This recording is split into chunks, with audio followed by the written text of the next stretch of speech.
Dissolution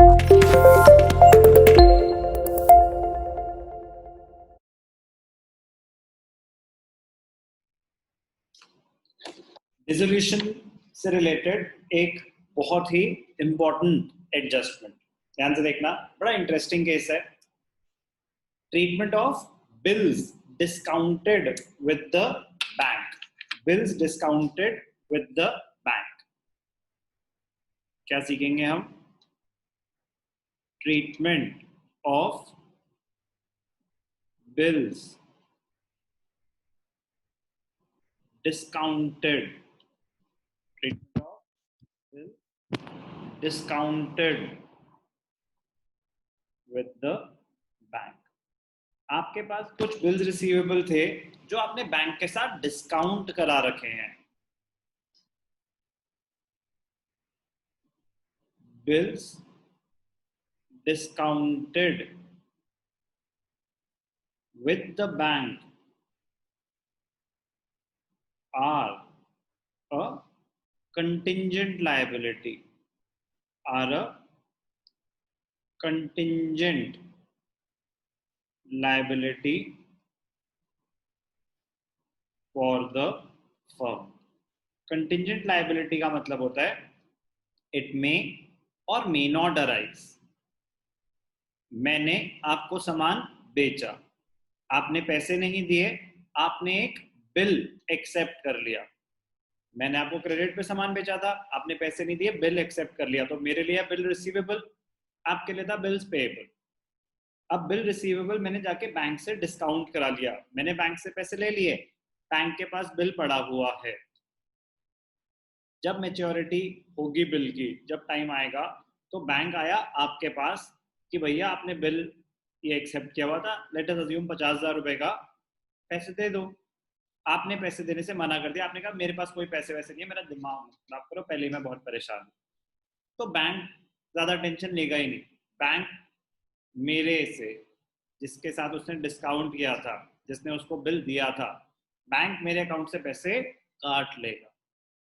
मैं वो पैसे किससे रिकवर करूंगा? जिससे मैंने बिल रिसीव किया था, उसको बोलते हैं drawee. Drawer the person who makes the bill, drawee the person who accepts the bill. Chapter class 11 bills of exchange बहुत इंपॉर्टेंट है, ध्यान से देखना। एग्जाम्पल से समझते हैं। Bills discounted with the bank, they are a contingent liability for the firm. क्यों? अगर डिसऑनर होगा तो ही हमें देने पड़ेंगे, अगर ऑनर हो गया तो हमारी लायबिलिटी नहीं है, ड्रॉई अपने आप पैसे दे देगा बैंक को डायरेक्ट। अब क्या हुआ, ध्यान से देखना, बड़ा interesting. Example, example 1,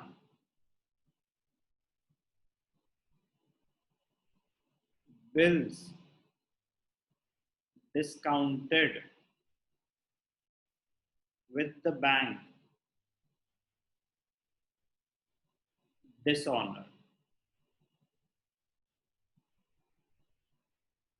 The bill was received from Ram, who has been declared insolvent, and nothing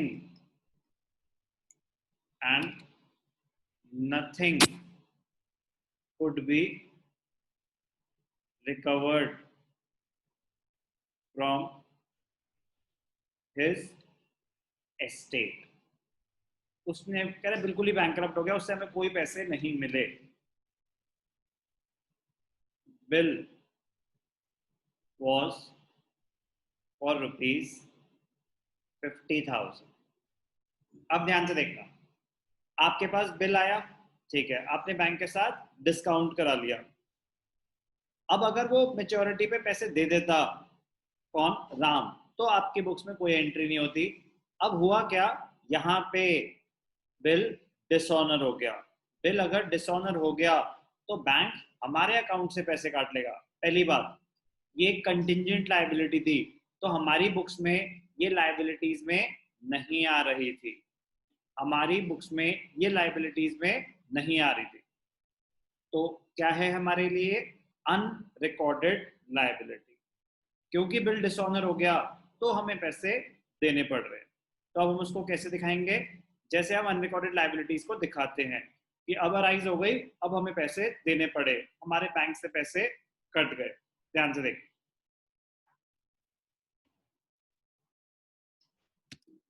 क्या जर्नल एंट्री हो जाएगी इस केस में, ध्यान से देखना। Unrecorded liability paid off, entry हो जाएगी realisation account debited to cash और बैंक।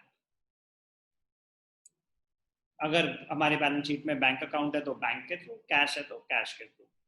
तो जर्नल 50,000 था, तो हमारे अकाउंट से कितने पैसे कटे होंगे, 50,000। जर्नल एंट्री ये है, अगर आप अकाउंट्स बना रहे हो तो रियलाइजेशन अकाउंट में डेबिट साइड पे बस टू कैश और बैंक आ जाएगा, आपको पैसे देने पड़ेंगे। यहाँ पे क्या था कि बिल डिस्काउंटेड डिसऑनर हो गया और nothing could be recovered from his estate. तो दूसरा वेरिएंट क्या हो सकता है कि उससे हमें कुछ पैसे मिल गए। ध्यान से देखना, इसमें यही दो चीजें हो सकती हैं कि या तो हमें पैसे मिले या हमें कोई पैसे नहीं मिले। अगर कोई पैसे नहीं मिले तो क्या होगा, ध्यान से देखना। कोई पैसे नहीं मिले वो तो हमने कर लिया। If some money was recovered from Ram, say 60 पैसा in a rupee। ऐसी लैंग्वेज होती है ना कि Ram was declared insolvent, bill तो डिस्काउंटेड जो था वो डिसऑनर हो गया, 60 पैसा इन अ रूपी could be recovered from his estate. कितना रिकवर हो पाया, 60 पैसा इन अ रूपी। तो इसका मतलब क्या होता है, 60% रिकवर हो गया। तो if some money was recovered from Ram, the following entry will be passed, the following entry will be passed in addition, the following entry will be passed in addition to what we passed in example 1। तो एक entry पास होगी, ठीक है ना। क्या है entry, जो पैसे आए, तो फॉर एग्जांपल 60% रिकवर हुआ है, तो 60% ऑफ 50,000 इज इक्वल टू 30,000। तो 30,000 रिकवर हो गया, तो जो पैसे आए उसकी एंट्री क्या हो जाएगी, कैश और bank account debited to realisation account. क्या हुआ, 30,000 आपने बिल डिस्काउंट करा रखा था, तो ना तो आपकी बुक्स में लायबिलिटीज आ रही थी अनरिकॉर्डेड लायबिलिटी, ना ही आपकी बुक्स में एसेट्स आ रहे होंगे डेटर्स। क्यों, डेटर्स तो वैसे क्लोज हो जाते हैं जब बिल रिसीव हो जाता है, और बिल आपने डिस्काउंट करा लिया, तो ना तो मेरी बुक्स में बिल रिसीवेबल थे ना डेटर्स थे। लेकिन अब हो गया ये बिल डिसऑनर, तो बिल डिसऑनर हो गया, तो यहाँ तो आपको डिसोल्यूशन है, बिजनेस बंद हो रहा है, तो यहाँ तो उससे पैसे मिलेंगे उस बंदे से या नहीं मिलेंगे, बट बैंक में ऑप्शन नहीं है। तो ये वाली एंट्री तो पास होगी ही होगी, रियलाइजेशन टू कैश और bank, treatment of unrecorded liability जो अराइज हो गई क्योंकि बिल डिसऑनर हुआ। अब उसके अलावा if some money is recovered from Ram, for example 60 पैसा इन रूपी, 60 पैसा इन रूपी का मतलब होता है 60%। तो अगर ऐसा कुछ है कि हमें कुछ पैसे मिल रहे हैं, तो एक एडिशनल एंट्री पास हो जाएगी अनरिकॉर्डेड एसेट्स की। क्यों, क्योंकि हमने बुक्स में वो एसेट्स तो दिखा नहीं रखे थे, हमें थोड़ी ना पता था कि अब हमें उससे पैसे रिकवर करने पड़ेंगे, तो हमारी बुक्स में वो एग्जिस्ट नहीं करता था राम, लेकिन डिसऑनर हो गया तो अब वो हमें पैसे दे रहा है कुछ, तो उसकी एंट्री होती है जो नॉर्मल अनरिकॉर्डेड एसेट की होती है, कैश और बैंक टू रियलाइजेशन, तो रियलाइजेशन अकाउंट में क्रेडिट साइड पे आ जाएगा। जब भी डिस्काउंटेड बिल डिसऑनर्ड आए, जब भी डिस्काउंटेड बिल डिसऑनर्ड आए, तो ध्यान से देखना, रीड करना कि जिसने हमें बिल दिया था वो हमें कुछ पैसे दे रहा है कि नहीं दे रहा है। अगर वो दे रहा है तो ये जो कैश और बैंक टू रियलाइजेशन है ये एडिशनल एंट्री पास होगी। अदरवाइज अगर वो दे रहा है या नहीं दे रहा है, बिल तो डिसऑनर हो चुका है, बैंक तो हमारे अकाउंट से पैसे काटेगा, तो ये तो मैंडेटरी एंट्री है कि जो फर्स्ट एंट्री थी रियलाइजेशन टू कैश और बैंक, बैंक से पैसे कट गए, हमारा नुकसान हुआ, इसलिए realisation account debited to bank. बड़ा इंटरेस्टिंग केस है, इस पर अलग से जर्नल एंट्री पास करने को आ सकती है और बड़े क्वेश्चन में तो ये आ ही सकता है। कॉन्सेप्ट का नाम क्या है? Treatment of bills discounted with the bank dishonour.